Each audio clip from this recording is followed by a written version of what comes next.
Bismillahirrahmanirrahim. Assalamualaikum warahmatullahi wabarakatuh.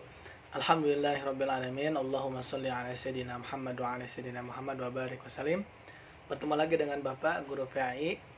Gimana anak-anak kabarnya di rumah? Mudah-mudahan sehat selalu dan selalu menjaga kesehatannya. Pada pertemuan kedua ini atau pembelajaran kedua atau juga bab kedua, dengan Bapak belajar tentang Asmaul Husna. Namun Asmaul Husna yang kita akan pelajari cukup simpel, yaitu ada 4. Sebelum keempat Asmaul Husna, Bapak ingin menjelaskan apa itu Asmaul Husna. Asmaul Husna artinya adalah nama-nama yang baik atau nama-nama yang mulia. Nama-nama apa? Siapa? Yakni nama-nama yang baik, yaitu nama-nama Allah Subhanahu wa Ta'ala.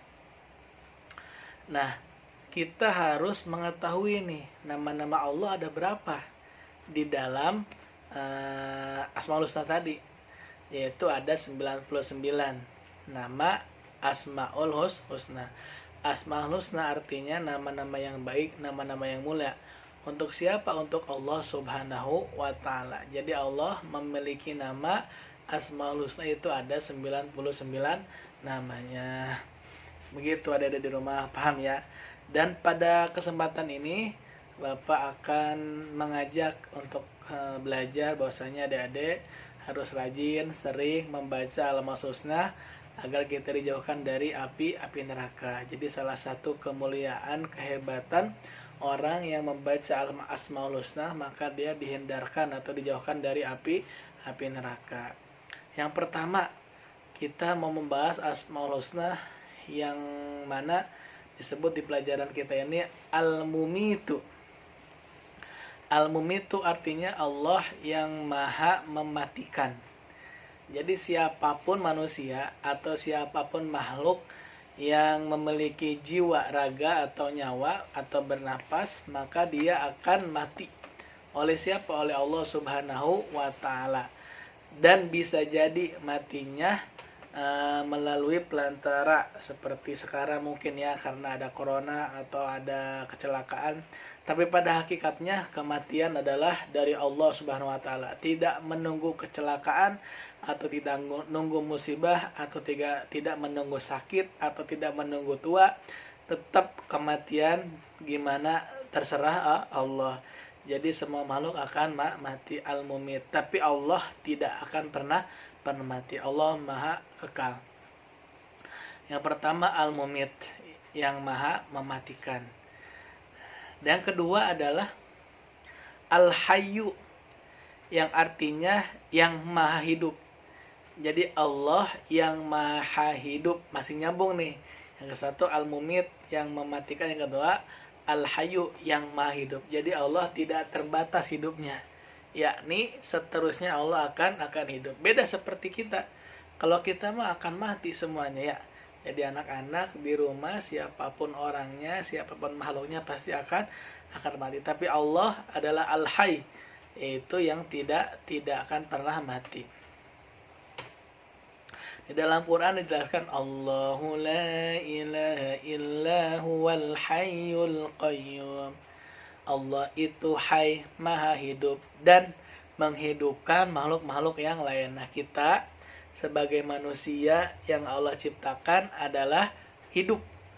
Jadi kita dulunya nggak ada, sekarang dihidupkan oleh siapa? Oleh yang maha hidup, yaitu Allah Subhanahu wa Ta'ala. Maka harus kita bersyukur kepada Allah, yakni bersyukur untuk menjalankan perintahnya dan menjauhi segala larangannya.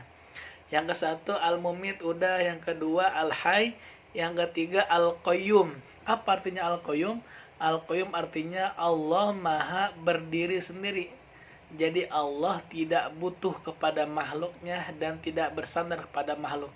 Tetapi makhluk kita itu manusia butuh kepada Allah dan harus bersandar kepada Allah. Allah al-qayyum, yang maha berdiri sendiri, tidak membutuhkan siapapun, tidak membutuhkan orang hebat, tidak membutuhkan orang kaya, dan semuanya orang-orang yang ada di bumi ini dan di langit itu ciptaan Allah Subhanahu wa taala. Begitu penjelasan Al-Qayyum. Kemudian yang keempat nih, yang sangat luar biasa, Allah itu namanya adalah Al-Ahad. Yang keempat, Asmaul Husnanya Al-Ahad, yakni Allah yang satu. Jadi Allah tidak ada 2, 3, 4 atau 5 atau segalanya nggak ada. Jadi Allah Al-Ahad yang Maha Satu. Jadi tunggal, tidak ada Tuhan satu, Tuhan dua, atau nggak ada. Jadi Allah hanya satu yang kita ibadahi oleh umat Islam yang beriman. Di dalam Quran ada tuh Al-Ikhlas. A'udzubillahi minasyaitonirrajim. Bismillahirrahmanirrahim. Qul huwallahu ahad. Katakanlah Allah itu Maha Esa atau Maha Satu. Jadi kalau ada Allah 2 itu nggak berguna, atau Allah 3 itu berguna. Jadi Allah adalah Maha Satu, atau ada satu, yaitu Allah Subhanahu wa taala. Mudah-mudahan penjelasan Bapak bisa dicerna, bisa dipahami oleh anak-anakku yang soleh-soleh di rumah. Dan tugasnya untuk pada kesempatan ini adalah menulis Asmaul Husna tadi 4 saja. Yang pertama adalah Al-Mumit, yaitu yang mematikan. Yang kedua adalah Al-Hayy, yang Maha Hidup. Yang ketiga adalah Al-Qayyum, yang berdiri sendiri, tidak membutuhkan yang lain. Yang keempat adalah Al-Ahad, yang sendiri, yang Maha sendiri, tidak membutuhkan siapapun. Jadi tugasnya menulis Asmaul 4 tadi, kemudian dijelaskan dengan secara singkat. Ditulis Asmaul Husnanya dengan menggunakan bahasa Arab, artinya kemudian dijelaskan secara singkat seperti video Bapak ini. Kemudian dikirim ke gurunya PA ya, dikirim di Japri, dan kemudian ditulis namanya sama kelasnya. Jangan sampai nggak ditulis namanya yang lengkap, jangan nama panggilan. Ya mungkin cukup sekian dari Bapak, mudah-mudahan bermanfaat bagi Bapak khususnya dan bagi kita semua, bagi anak-anakku yang soleh-soleha, jaga kesehatan dan selalu membantu kedua orang tuanya di rumah. Sekian, terima kasih. Hadanallahu wa iyyakum ajma'in wa billahi taufiq hidayah. Wassalamualaikum warahmatullahi wabarakatuh.